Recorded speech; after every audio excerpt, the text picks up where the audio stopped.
히브리서의 핵심을 말하는 단어를 말하라면 어떤 단어를 말하실 수 있을까요? 히브리서가 하고 싶은 이야기, 지금 박해 가운데 있는 성도들에게 어떤 이야기를 해줘야 그들의 믿음을 붙들어 주는 데 도움이 되는 말이 될까요? 히브리서의 핵심 주제는 무엇일까? 예수님 믿은 지 얼마 되지 않은 분들이 생각나는 단어가 없는 것은 정상. 그런데 예수님을 믿은 지 5년, 10년, 20년, 30년이 지났는데도 떠오르는 단어가 없으면 비정상. 히브리서 공부 안 하신 거잖아요. 말로만 말씀대로 사는데 뭘 알아야 말씀대로 살죠. 한 단어는 뭐예요?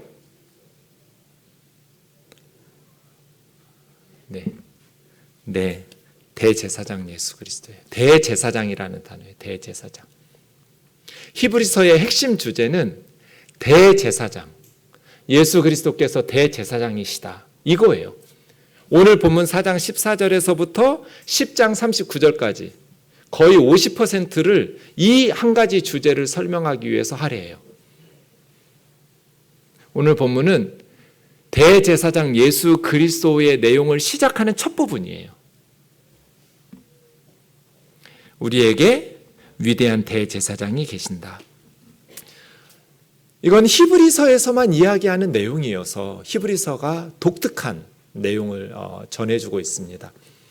신약성경이 27개인데 나머지 26개에는 예수님을 제사장이라고 부르는 구절이 한 구절도 없어요. 예수님이 제사장이 아니에요. 다른 성경에서는. 오히려 다른 신약성경에서 제사장은 예수님을 죽인 가야바나 안나스 이런 사람들이 대제사장이죠. 그리고 예수님을 믿는 우리가 왕같은 제사장 이렇게 말씀하기는 하지만 예수 그리스도가 우리의 대제사장이다. 예수님을 제사장으로 말하는 구절이 없어요. 그런데 히브리서에는 예수님이 바로 우리의 위대한 대제사장이시다. 이 이야기를 말하는데 50% 정도의 분량을 할애해서 설명해요. 흔들리고 다시 유대교로 돌아가고자 하는 유대 출신 그리스도인들에게 예수님이 대제사장이심을, 그래서 예루살렘 성전에 짐승 제사를 드리고 있는 지상의 제사장들에게 돌아가서는 안 된다는 것을, 이제 그들의 사역은 끝났고 예수님에게로 바톤 터치가 이루어졌고 이제는 우리를 위해서 천상의 대제사장이신 예수 그리스도가 계시다라는 것을 가르쳐 줌으로써 그들의 신앙을 예수 그리스도를 붙잡도록 도와주려는 편지가 히브리서거든요.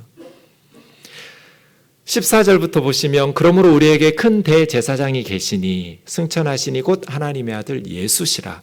우리가 믿는 도리를 굳게 잡을지어다. 우리에게 있는 대제사장은 우리의 연약함을 동정하지 못하시리가 아니요 모든 일에 우리와 똑같이 시험을 받은 이로되 죄는 없으시니라. 그러므로 우리는 긍휼하심을 받고 때를 따라 돕는 은혜를 얻기 위하여 은혜의 보좌 앞에 담대히 나아갈 것이니라. 아멘. 그런데 그러므로로 시작하죠. 대제사장 예수 그리스도라는 새로운 주제를 시작하기 위해서 그러므로라는 접속사로 시작한다는 것은 앞에 내용을 연결시켜서 이렇기 때문에 우리에게 큰 대제사장이 계신다 이렇게 말하는 거거든요. 그럼 앞에 13절에 무슨 내용이 있어요? 심판의 보좌가 나와요. 지으신 것이 하나도 하나님 앞에 나타나지 않음이 없고 우리를 결산하시는 하나님의 눈 앞에 만물이 벌거벗은 것처럼 나타나게 될 거라는 거예요. 히브리서 9장 27절에는 한 번 죽는 것은 모든 사람에게 다 정해져 있어요. 시간 문제죠. 주님이 재림하실 때까지 살아있지 않는다면 모든 사람은 한 번은 죽을 거예요. 죽으면 끝인가? 아니요. 그 후에는 심판이 있으리니. 심판이 있다는 건 무슨 뜻이에요? 13절식으로 말하면 하나님 눈앞에 선다는 거예요. 죽으면 끝이 아니기 때문에 그 후에는 심판이 있기 때문에. 그런데 우리 죄를 숨길래야 숨길 수가 없어요. 하나님 눈앞에서는. 만물이 벌거벗은 것처럼 다 드러나게 될 거예요. 그럴 때 여러분 누구를 의지하고 붙들고 그 앞에 서 있을 거예요? 그래도 하나님 나 착한 일 많이 했어요. 좀 봐주세요. 천국 들어가고 싶어요. 그러실래요? 하나님의 심판의 보좌 앞에서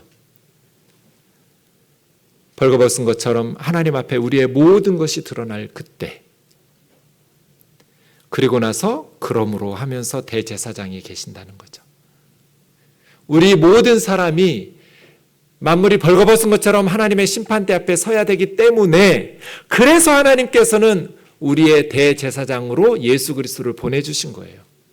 우리가 하나님의 심판대 앞에 서야 되기 때문에, 모든 사람은 하나님의 심판대 앞에 나가야 되기 때문에 우리를 위한 대제사장이 되어 주시려고 예수님이 세상에 오신 것이죠. 근데 대제사장도 크다는 뜻인데 머리란 뜻이거든요. 제사장들 중에 우두머리란 뜻이에요. 그런데 그 앞에 크다라는 말을 또 붙여놨어요. 무슨 뜻이겠어요? 지상에 있는 아론의 후손들, 레위지파의 제사장들보다 더 위대한 제사장이라는 거죠. 예수님은 지상에서 사역하는 제사장들보다 더 위대한 제사장인 이유는 두 가지. 첫 번째는 그분은 승천하신 분이고, 두 번째는 하나님의 아들이시기 때문이에요. 승천하신 제사장이라는 것은, 지상의 제사장들은 사람들 손으로 지은 예루살렘 성전에서 짐승 제사 드리면서 제사장의 직무를 감당하고 있지만, 예수님은 천상의 진짜 하나님 눈앞에서 우리를 위해서 대제사장의 직무를 감당하고 계시기 때문에 더 위대하신 거예요. 예수님은 지상에 계실 때 제사장의 사역을 한 번도 하신 적이 없어요. 그런데 지금 예수님은 대제사장으로서 승천하셔서 하나님 우편에서 우리를 위한 대제사장의 직무를 수행하고 계신 중이에요. 그래서 더 위대하신 제사장이고, 지상의 제사장들은 레위지파 아론의 사람의 아들이지만 예수님은 하나님의 아들로서 대제사장이기 때문에 훨씬 더 지상의 제사장들보다 위대하기 때문에 큰 대제사장, 위대한 대제사장이라고 부르죠. 우리가 믿는 도리를 굳게 잡을지어다. 믿는 도리라고 번역한 말은 신앙 고백을 말해요. 우리의 신앙 고백을 굳게 붙잡아라. 이것은 달리기 하는 육상 선수와 같아요. 우리의 육상은 중간까지 잘 달려서 칭찬받을 수 없어요. 상 못 받아요. 결승점까지 끝까지, 우리의 신앙도 끝까지 굳게 붙잡아야 돼요. 처음에 신앙생활 뜨겁게 했고, 난 청년 때 열심히 봉사했고, 지금요? 지금이 중요하고 마지막이 중요해요. 끝까지 동일한 열심을 가지고 신앙생활을 하셔야죠. 굳게 붙잡을지어다. 문제가 있습니다. 예수님 대제사장이라고? 성경을 아는 사람들은 제사장은 야곱의 12아들 중에 세 번째 아들인 레위의 후손인 레위지파에서만 나와요. 하나님이 모세를 통해서 그렇게 말씀하셨기 때문이죠. 그런데 예수님은 레위지파 출신이 아니에요. 야곱의 네 번째 아들인 유다지파 출신이에요. 유다지파에는 다윗처럼 왕이 나올 수 있는 왕을 배출하는 지파이지, 제사장은 한 사람도 지파에서 배출한 적이 없어요. 그래서 예수님은 지상에서 사역하는 동안에 예루살렘 성전에서 제사장으로서의 직무를 감당하신 적이 한 번도 없어요. 제사장으로서 제사를 집례했다든지 향을 들고 성소에 들어가서 분향을 했다든지 이런 적이 없단 말이에요. 아무나 제사장이 될 수 없어요. 하나님께서 명한 사람들만 제사장이 될 수 있어요. 그런데 우리에게 큰 대제사장이 계신데요. 승천하신 자 하나님의 아들 예수 그리스도래요. 어떻게 이럴 수 있어요? 예수님은 레위지파가 아닌데 어떻게 예수님이 제사장이냐고. 왕이면서 제사장이었던 창세기 14장의 살렘 왕 멜기세덱, 그것을 다윗이 1000년 전에 시편 110편 4절에서 메시아는 하나님의 맹세하고 영원한 제사장의 역할을 멜기세덱 서열로 와서 직무를 감당하게 될 것이라는 예언을 가지고, 예수님이 바로 메시아이신 그분이 바로 멜기세덱의 반차를 따르는 영원한 제사장이라고 설명하고 있는 것입니다. 그래서예요. 우리에게 대제사장이 계신다. 우리 혼자 하나님의 심판대 앞에 가는 거 아니다. 하나님 오른편에 앉아 계셔서 그때 우리를 변호해 주실 대제사장이 우리에게 있다. 그런데 그 대제사장은 15절, 우리의 연약함을 동정하지 못하실 분이 아니다. 연약함이라는 것은 죄와 연관이 있는 단어입니다. 우리가 죄 때문에 연약해서 죄를 짓죠. 그래서 하나님의 심판의 보좌 앞에 나아갈 때 두렵고 떨리죠. 그래서 하나님의 정죄를 받을 수밖에 없는 죄와 허물을 뒤집어 쓰고 살아가는 연약함에 휩싸인 우리들을 동정하시는 대제사장이다. 동정이라는 것은 참 좋은 단어인데 지금은 의미가 좀 바뀌었죠. 동정한다 그러면 기분 나빠요. 동정하지 말라고. 근데 원래는 같을 동자의 뜻, 감정이니까 같은 감정. 그래서 고통받는 사람과 같은 마음, 같이 아파해주는 그런 좋은 의미인데 우리의 연약함을 우리의 대제사장이신 예수님은 동정하신다. 같이 느끼시고 같이 아파하시고 같이 기뻐하시고 동정이죠. 심파테사이. 근데 이 심파테사이라는 단어가 히브리서에 한 번 더 나옵니다. 10장 34절에 두 번 쓰인 단어인데 거기에는 갇힌 자를 동정하고 이렇게 되어 있어요. 그럼 심파테사이라는 단어의 의미를 좀 더 우리는 정확하게 알 수 있습니다. 히브리서 저자가 성도들에게 감옥에 투옥된 성도들을 심파테사이, 동정하라는 건 어떤 의미겠어요? 심리적으로 공감할 뿐 아니라 실제적으로 도우란 뜻이죠.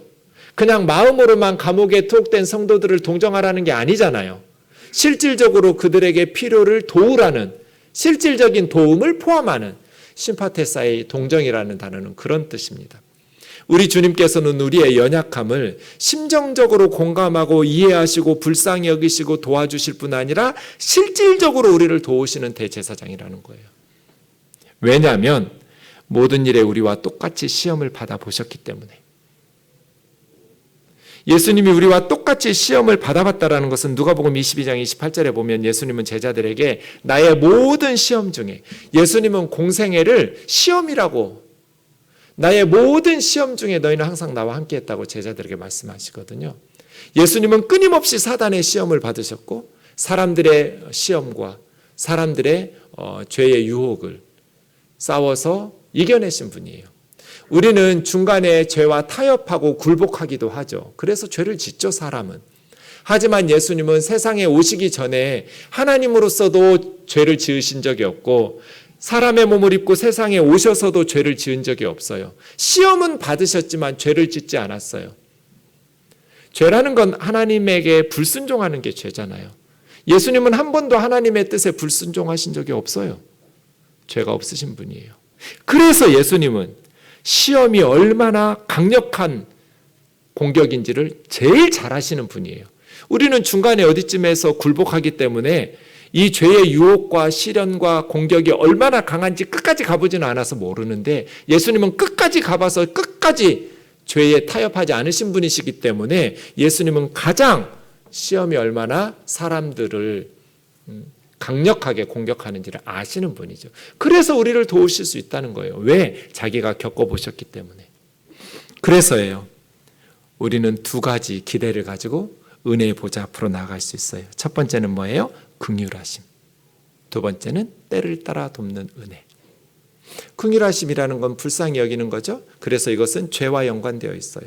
우리가 하나님의 보좌 앞에 나아갈 때 왜 긍휼하심이 필요해요? 우리는 죄인이니까. 우리가 예수 그리스도를 힘입어서 대제사장이신 그분의 이름을, 그분의 사역을 의지하여 그분의 이름을 붙들고 하나님 앞에 나아갈 때 만물이 벌거벗은 것처럼 모든 것이 드러나는 그 심판의 보좌는 예수 그리스도의 대제사장직의 사역 덕분에 은혜의 보좌로 바뀌어버려요. 13절의 심판의 보좌가 16절의 은혜의 보좌로 바뀌는 것은 우리에게는 대제사장이 계시기 때문이에요. 그 대제사장이신 예수님이 우리의 연약함을 아시기 때문에, 동정하시기 때문에, 우리를 위해서 하나님 우편에서 대제사장의 직무를 수행해 주시기 때문에 우리를 불쌍히 여기시는 거예요, 하나님께서. 때를 따라 돕는 은혜는 우리를 긍휼히 여기시는 것이 과거에 우리가 지었던 죄와 관련이 있다면 돕는 은혜는 지금 현재와 미래와 관련이 있어요. 하나님께서 우리의 필요들을 공급하시고 도우시는 거예요.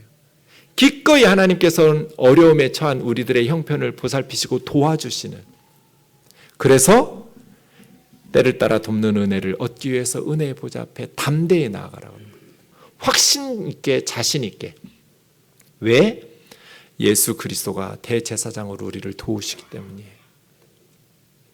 긍휼하심을 받고 때를 따라 돕는 은혜를 얻기 위하여 은혜의 보좌 앞에 담대히 나아갈 것이니라. 어떻게 나갈까요? 기도로 나가는 거죠. 예배로 나아가는 거예요. 우리는 기도와 예배로 하나님의 보좌 앞으로 나아가죠. 하나님의 보좌 앞으로 나아갈 때 두 가지를 기대하면서 나가요. 하나님, 나를 불쌍히 여겨주세요. 하나님, 나에게 돕는 은혜를 베풀어 주세요. 나는 하나님의 도우심이 필요해요. 그런데 하나님의 도우심은 때를 따라 돕는 은혜예요. 은혜로 주세요. 내가 무슨 자격이 있어서 싹스로 받는 게 아니에요. 자격 없는 자들에게 하나님이 선물로 은혜로 주셔요. 도우시는 은혜를. 그런데 때를 따라 도와요. 이 때를 따라라고 번역된 단어는 유카이로스예요. 유라는 말은 좋다는 뜻이고 카이로스는 시간이란 뜻이니까 좋은 시간? 좋은 시간에 돕는 은혜는 어떤 시간일까요? 적절한 시간, 도움이 딱 필요한 바로 그 시간. 네, 하나님의 시간. 가끔 우리가 생각하는 시간하고 좀 다를 때가 있죠. 네. 그런데 하나님이 생각하실 때 딱 그 시간, 이게 때를 따라 유카이로스예요. 하나님이 우리를 도우시는 줄 믿습니다. 하나님은 우리에게 하나님의 시간에 도우세요. 왜 우리가 세상의 죄와 타협할까요? 왜 믿음을 지키지 못할까요? 왜 예수님의 제자답게 살지 못할까요?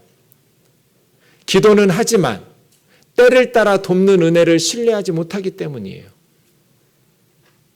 불안하니까, 두려우니까 타협하는 거예요.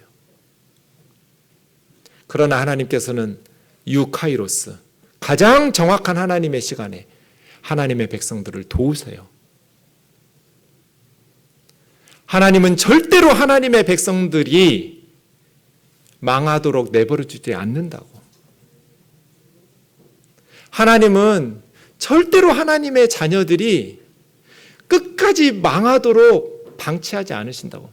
만약에 죽도록 내버려 두셨다면 그거는 순교의 제물로 하나님께 영광 돌리도록 예정하셨기 때문이라고. 그런데 그런 은혜는 아무나 누리는 게 아니에요. 하나님은 우리를 도우시죠. 은행에 10억 원을 넣어놓고 자기 지갑에 돈이 없다고 굶으면서 사는 사람을 우리는 바보라고 불러요. 그죠? 은행 가서 내 돈 달라고 하면 되잖아요. 내 돈 달라고 해서 밥 사 먹으면 되는데 왜 굶어요? 그런데 이런 그리스도인들이 너무 많아요. 14절에 뭐라고 그랬어요? 우리에게 큰 대제사장이 계신다. 승천하신 지야 하나님의 아들 예수시다. 하나님 우편에 앉아서 우리를 위해서 대제사장의 사명을 감당하고 계시는 예수님이 우리에게 있다. 은행에 10억이 있는데 왜 굶냐고요. 가서 달라고 그러면 되잖아요. 사랑하는 자매 형제 여러분, 험한 세상에서 아무도 도와줄 사람이 없는 것처럼 바보처럼 살지 마세요. 우리의 연약함을 동정해 주시는, 우리가 죄인인 거 다 알아요. 예수님이 다 겪어봤어요. 그 연약함을 동정하시고 긍휼히 여기시고 우리를 위해서 기도하시고 우리를 위해서 긍휼하심과 때를 따라 돕는 은혜를 베푸시려고 은혜의 보좌 앞에서 준비하고 있는데 하나님의 백성들이 은행에 가서 달라고 하지를 않아요. 자기 힘으로 막 살라고 그래요. 우리에게 위대한 대제사장이 계시는데 왜 안 계신 것처럼 굶주리면서 헐벗고 사냐고요. 왜 내 힘으로만 살려고 하냐고요. 로마서 8장 34절 같이 읽겠습니다. 시작. 누가 정죄하리요? 죽으실 뿐 아니라 다시 살아나신 이는 그리스도 예수시니 그는 하나님 우편에 계신 자요 우리를 위하여 간구하시는 자이시니. 이거 안 하다 하면 우리를 거기다가 여러분 이름 써놔요. 그리고 날마다 한 번씩 읽어요. 정준경을 위하여 간구하시는 자시니라. 주님은 지금도 나를 위해서 하나님 보좌 우편에서 대제사장의 직무를 수행하고 계세요. 우리를 위해서 기도하고 계신다고요. 왜 세상 사람들처럼 살아요? 우리는 예수 믿는 사람들인데 우리에게는 위대한 대제사장이 계시잖아요. 마지막으로 은혜의 보좌 앞으로 나가는 두 가지 자세가 있어요. 둘 중에 어떤 방법이 올바른 방법인지 생각해 보세요. 예수님이 누가복음 18장 9절에서 두 사람이 기도하러 성전에 올라갔대요. 한 사람은 바리새인이고 한 사람은 세리예요. 바리새인은 따로 서서 기도해요.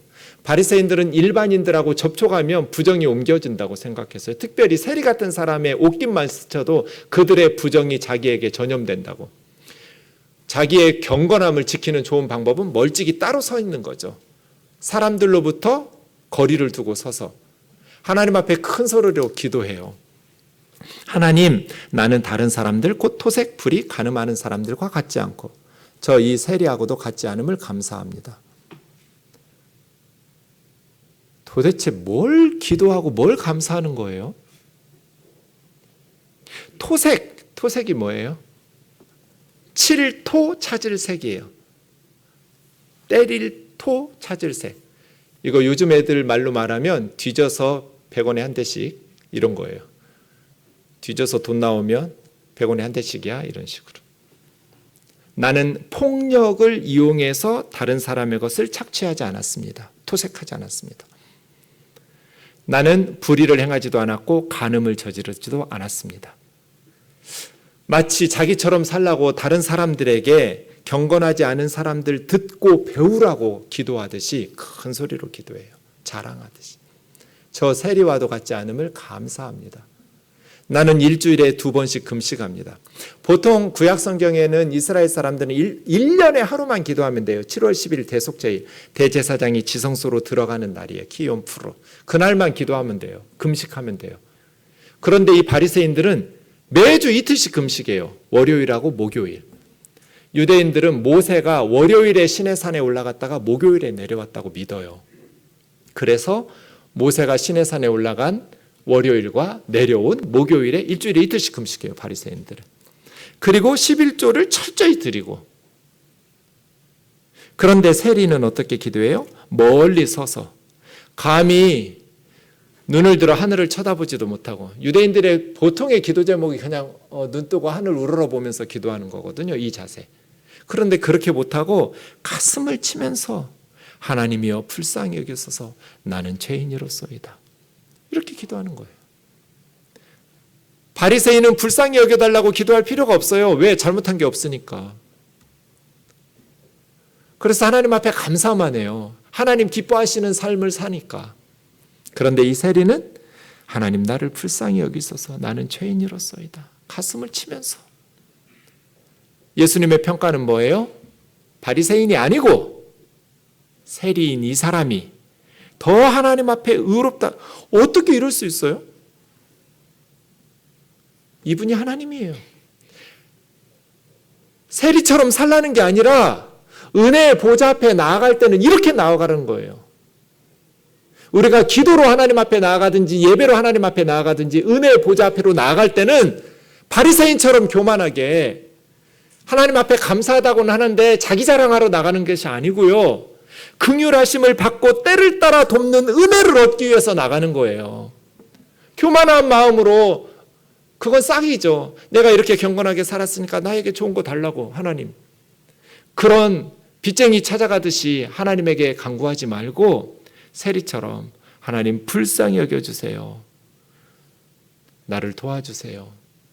하나님 앞에 긍휼하심을 받고 때를 따라 돕는 은혜를 얻기 위해서 담대하게 믿음으로 나아가는 우리 음현동 교우들 되기를 주의 이름으로 축원합니다. 히브리서 저자가 하고 싶은 이야기가 14절에 있습니다. 굳게 붙잡으라고. 우리 신앙 고백을 굳게 붙잡고 결승점까지 이 세상 끝날까지 내 마지막 호흡이 끝나는 그 순간까지 우리의 신앙 고백 예수 그리스도를 붙들고 믿음으로 승리하기를 주의 이름으로 축원합니다.